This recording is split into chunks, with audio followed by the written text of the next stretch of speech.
Assalamualaikum and hi everyone. My name is Muhammad Ali Farhan. And my name is Amir Hamzah. Okay, so our topic for today is electron microscope versus X-ray diffraction. Okay, before we go further in this topic, let's take a look on the objective of our presentation today. So the first one is what is electron microscope, what is X-ray diffraction, and the last one is what is the difference between electron microscope and X-ray diffraction. Okay, so let's move to our first objective, which is what is electron microscope. So electron microscope is a technique of obtaining high resolution image of biological and non-biological specimen. So electron microscope is founded by Ernst Ruska, which is a German engineer and academic professor. He built the first electron microscope in 1931. Okay, how does this electron microscope works?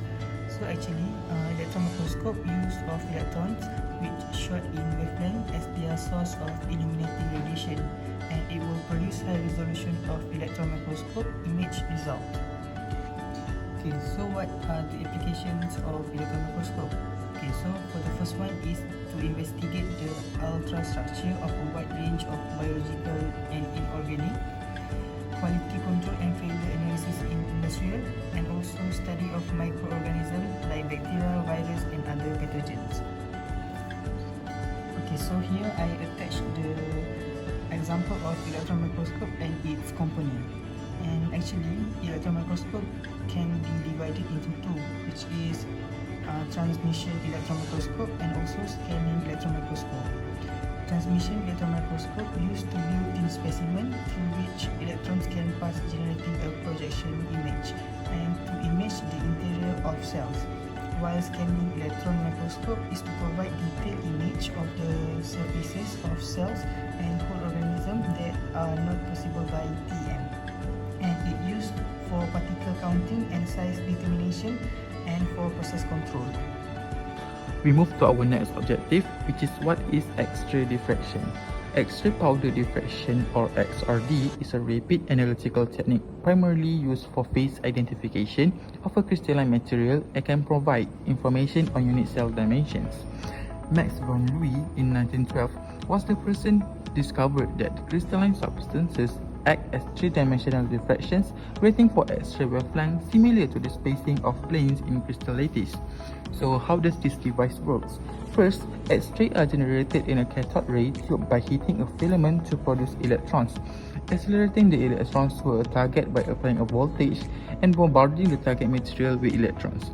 And then, when the electrons have sufficient energy to dislodge inner shell electrons of the target material, characteristics of X-ray spectra are produced. Next, what are the applications of the X-ray diffraction? First is for the characterization of crystalline materials, identification of fine-grained minerals such as clays and mixed-layer clays that are difficult to determine optically, determination of unit cell dimensions, and measurements of sample purity.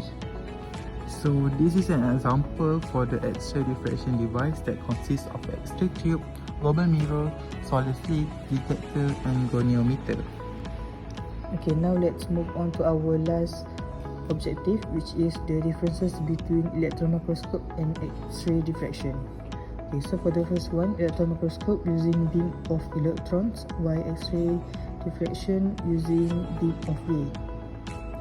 The second one is electron microscope is limited by phase problem, while X-ray diffraction has no phase problem. Next, for electron microscope, there have two types of it, which is TEM and SEM, while for X-ray diffraction, there is only one type, which is X-ray diffractometer. Finally, for electron microscope, it involves in interference of an electron, while X-ray diffraction only involves the diffraction of incident beam of X-ray to different directions. So I think that's all from us. I hope you enjoy, and thank you.